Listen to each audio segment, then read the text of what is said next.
اپنی 2 رنگی آنکھوں سے گہری دلچسپی سے ٹی وی دیکھتی ہوئی بلی زور سے گرا کر دروازے کی طرف دیکھنے لگی۔ اپنی سوچوں میں ڈوبی آنٹی چونک گئی۔ اس نے دروازے کی طرف دیکھا۔ وہ مجھے رات کو رکنے کے لیے جگہ چاہیے۔ سامنے کھڑا اجنبی جانے کیوں گھبرایا ہوا لگ رہا تھا۔ ہاں ہاں کیوں نہیں۔ مینا آنٹی کے ہونٹوں پر مسکراہٹ دوڑ گئی۔ جگہ بھی ہے اور میرے ہاتھوں کا پکا لاجواب کھانا بھی۔ آج تو سارے کمرے خالی ہیں، تم کوئی بھی پسند کر سکتے ہو۔ آنٹی نے اجنبی کی طرف غور سے دیکھا۔ وہ ڈرے ہوئے انداز میں بلی کی طرف دیکھ رہا تھا، جو اپنی اگلی ٹانگوں پر کھڑی اس طرح اسے گھور رہی تھی جیسے ابھی حملہ کر دے گی۔ ارے! آنٹی اجنبی کو تسلی دینے والے انداز میں ہنسی۔ یہ لیلا ہے، میری پالتو بلی۔ یہ تمہیں کچھ نہیں کہے گی۔ ابھی تھوڑی دیر میں تم سے مانوس ہو جائے گی۔ مگر لیلا کا اجنبی سے مانوس ہونے کا کوئی ارادہ نہیں لگ رہا تھا۔ اس کے انداز بہت جارحانہ لگ رہے تھے۔ وہ اجنبی کو گھورے جا رہی تھی اور مسلسل گرا رہی تھی۔ بہت عجیب ہے تمہاری بلی۔ اجنبی نے ناپسندیدگی سے بلی کو گھورا۔ اس کی آنکھیں؟ ہاں، ایک سبز ہے اور ایک براؤن۔ کتنی منفرد بات ہے نا؟ آنٹی نے داد چاہی۔ اجنبی نے سرائے کا جائزہ لیتے ہوئے سر ہلا دیا۔ تم ایسا کرو مسٹر گمان۔ میرا نام گمان ہے۔ کافی منفرد نام ہے۔ آنٹی نے لفظ گمان دہرایا۔ تمہاری بلی کی آنکھوں کی طرح۔ اجنبی ہنسنے لگا۔ آنٹی کو شاید اس کا مذاق پسند نہیں آیا۔ تمہارے ساتھ کوئی سامان نہیں ہے؟ کوئی بیگ وغیرہ؟ اس نے روکھے انداز میں اجنبی سے پوچھا۔ نہیں، میرے ساتھ کچھ بھی نہیں ہے۔ نہ جانے کیوں اجنبی کا انداز بہت عجیب سا تھا۔ اوکے مسٹر گمان، تم ان تینوں کمروں میں سے کوئی بھی پسند کر لو، جب تک میں تمہارے لیے کھانا نکالتی ہوں۔ آنٹی نے سامنے کی طرف اشارہ کیا۔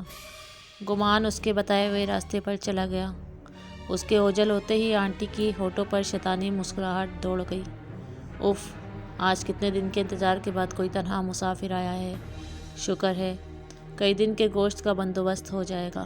آنٹی نے لیلا کی طرف دیکھا۔ لیلا اس طرح گرائی جسے پوری بات سمجھ گئی ہو۔ کھانے کی میز پر آنٹی مینا نے اپنی طرف سے بڑا اہتمام کرنے کی کوشش کی تھی۔ میز کے سینٹر میں رکھے ہوئے شمعدان میں موم بتیاں جل رہی تھیں۔ بڑی سی ڈش میں کھانا سرو کیا گیا تھا۔ گمان کرسی گھسیٹ کر بیٹھ گیا۔ اس کے چہرے پر بڑے عجیب سے تاثرات تھے۔ آنٹی مینا نے اس کی بڑی ہوئی شیپ کو غور سے دیکھا۔ مجھے اندازہ تھا کہ تم سب سے آخر والا کمرہ ہی پسند کرو گے۔ تمہارے جیسے لوگ چھپتے ہی پھرتے ہیں۔ گمان نے اس کی طنزیہ بات پر کوئی سوال نہیں کیا۔ کب تک چھپ سکو گے؟ آنٹی کی مسکراہٹ بڑی مکار لگ رہی تھی۔ کم از کم اس کالی شرٹ کو ہی بدل لو۔ یہ تمہارا مسئلہ نہیں ہے، گمان نے بے نیازی سے کہا۔ میرا مسئلہ بن بھی سکتا ہے۔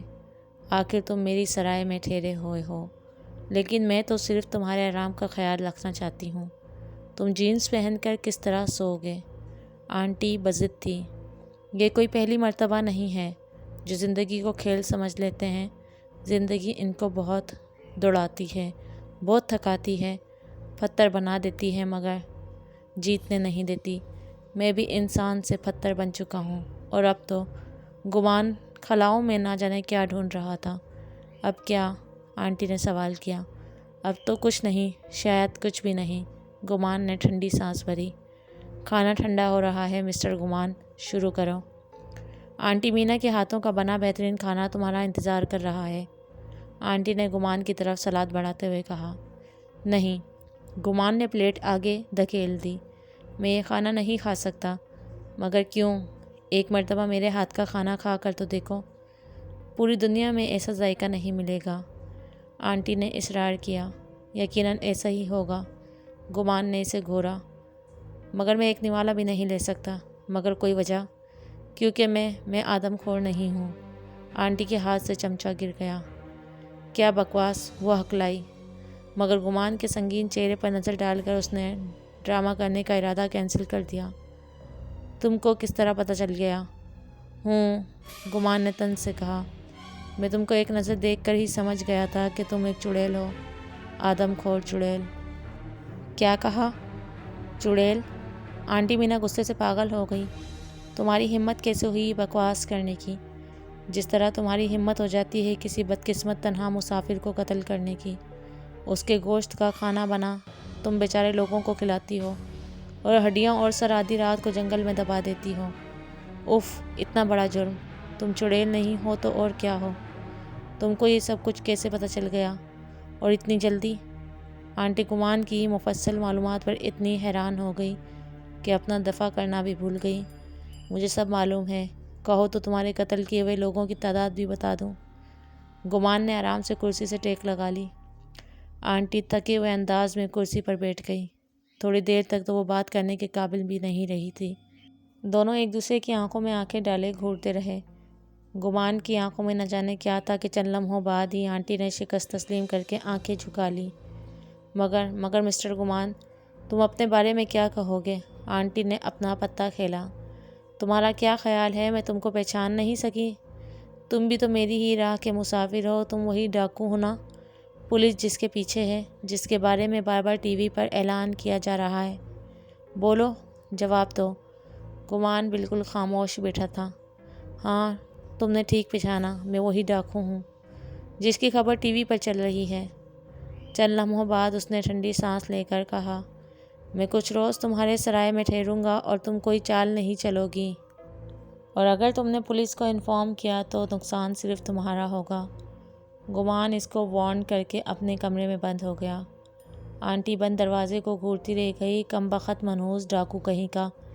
غصے سے آنٹی مینا کا برا حال تھا۔ ایک تو شکار ہاتھ سے نکل جانے کا دکھ تھا، دوسرے راز کھل جانے کا سخت خوف ستا رہا تھا۔ اگر اس نے کسی کو بتا دیا تو کیا ہوگا؟ مجھے تو سیدھے سیدھے پھانسی ہو جائے گی۔ مجھے تو ان لوگوں کی تعداد بھی یاد نہیں ہے جن کو میں نے سچ مچ میں بھون ڈالا تھا۔ وہ کمرے کے چکر کاٹتی سچ مچ میں بھوتنی لگ رہی تھی۔ مگر اس مرد کو پتہ کیسے چل گیا؟ میں تو سارے ثبوت مٹا دیتی ہوں۔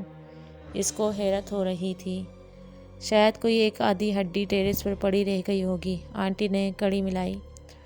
ظاہر ہے اتنا بڑا ڈاکو ہے، زمانے بھر کا چلاک گھاگ سمجھ گیا ہوگا کسی بات سے۔ مگر اب کیا کروں؟ ایک بات تو طے ہے، اب اس کا زندہ رہنا سخت خطرناک ہے۔ مجھے کچھ کرنا ہوگا، کچھ بھی، جلد سے جلد۔ آنٹی مینا کی چالاک ڈراؤنی آنکھیں گہری سوچ میں ڈوبی ہوئی تھی۔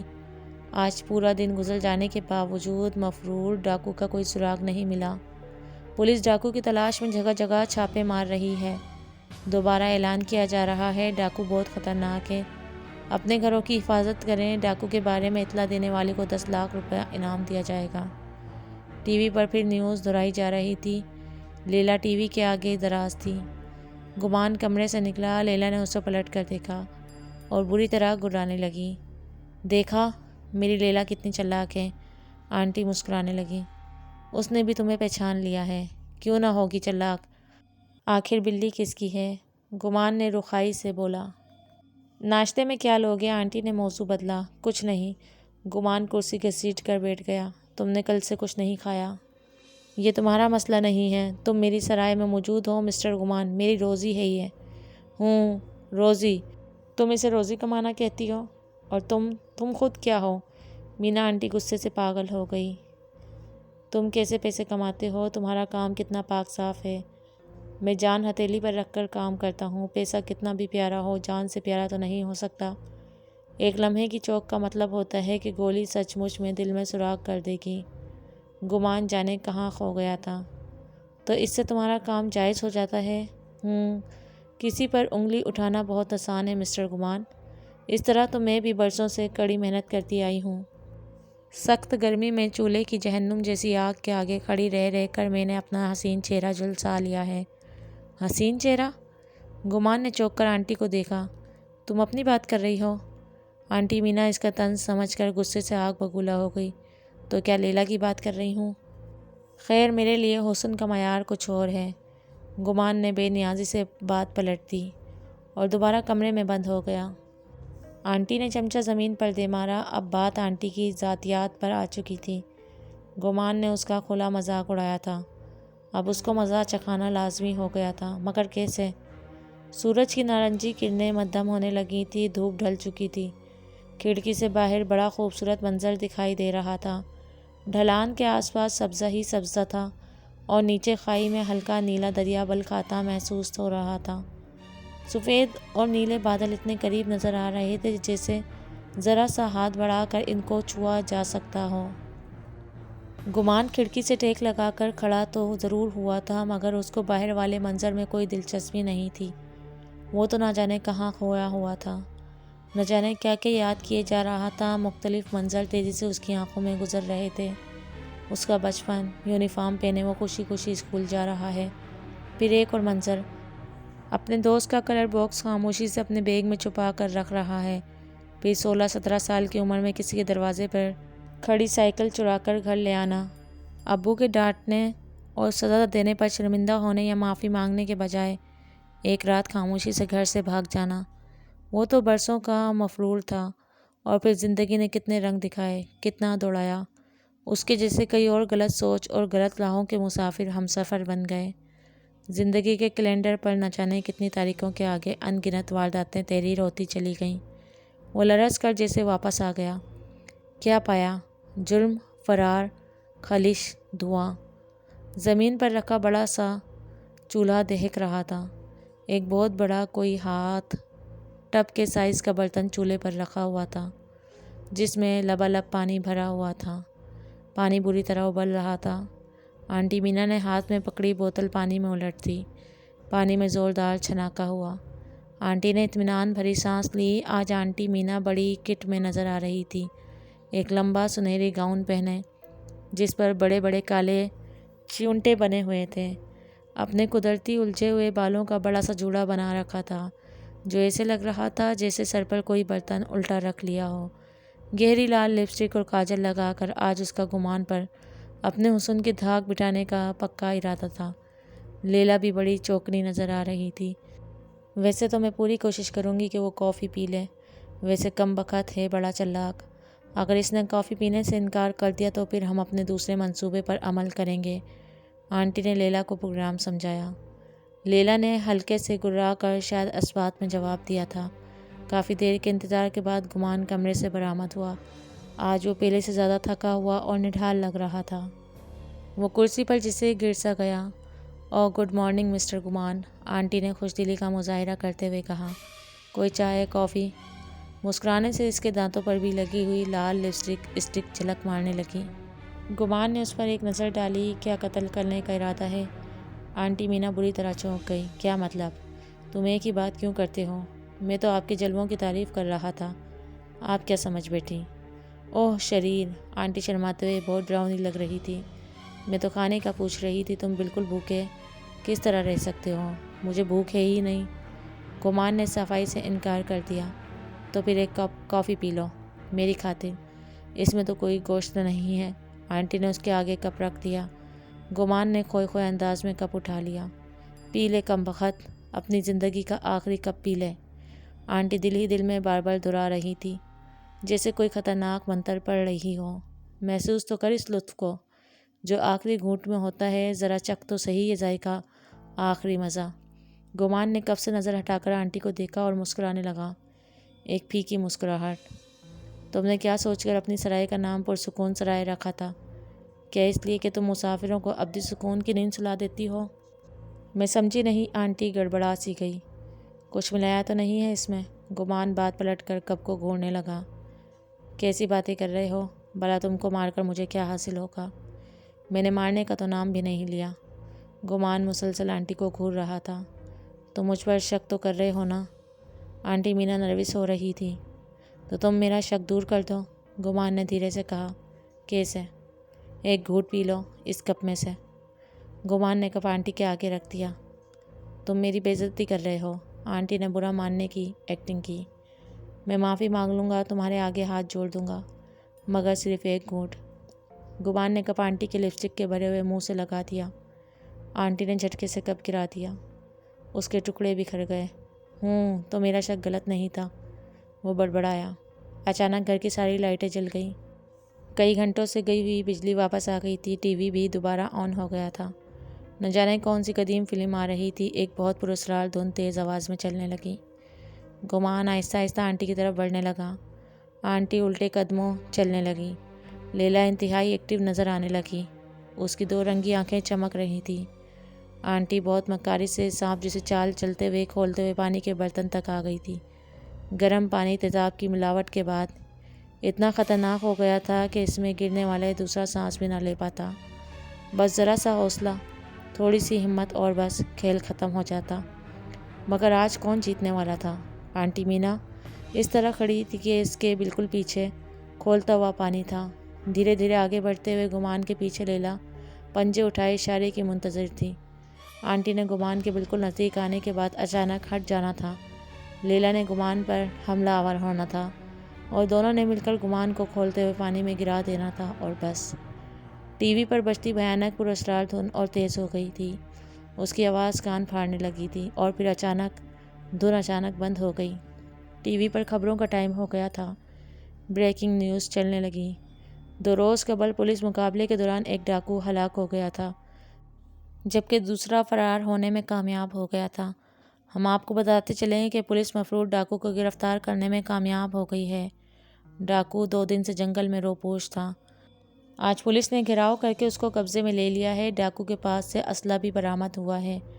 آنٹی سکتے کی حالت میں خبر سن رہی تھی۔ اس نے گمان پر نظر ڈالی، وہ بھی ٹی وی کی طرف دیکھ رہا تھا۔ اس کے چہرے پر بہت عجیب تاثرات تھے۔ تم نے تو کہا تھا کہ تم ہی وہی ڈاکو ہو، آنٹی نے ہکلاتے ہوئے کہا۔ میں نے سچ کہا تھا، میں ڈاکو ہی ہوں۔ گمان کے ہونٹوں پر پھیکی مسکراہٹ تھی۔ میں ڈاکو ہوں مگر وہ نہیں جو فرار ہوا تھا، بلکہ وہ جو مقابلے میں مارا گیا تھا۔ گمان کا چہرہ بلب کی روشنی میں زرد لگ رہا تھا۔ اس کی آنکھیں بے حد ویران تھیں۔ آنٹی گمسم کھڑی رہ گئی۔ لیلا جو کافی دیر سے آنٹی کے اشارے کے انتظار میں تھی، اس نے گمان پر چھلانگ لگا دی۔ مگر یہ کیا؟ بلی آرام سے گمان کے آر پار چلی گئی، جس طرح کوئی خلا سے گزر جائے۔ گمان اطمینان سے اپنی جگہ پر کھڑا رہا۔ لیلا آنٹی مینا کو اپنی لپیٹ میں لیتے ہوئے کھولتے پانی میں جا گری۔ ایک زوردار چھناکا ہوا۔ آنٹی مینا کی آخری چیخ بہت بھیانک تھی۔ کھولتے پانی سے بری طرح دھواں نکلنے لگا۔ آہستہ آہستہ مجسمے کی طرح کھڑے ہوئے گمان کا وجود بھی دھواں بننے لگا اور ہوا میں تحلیل ہونے لگا۔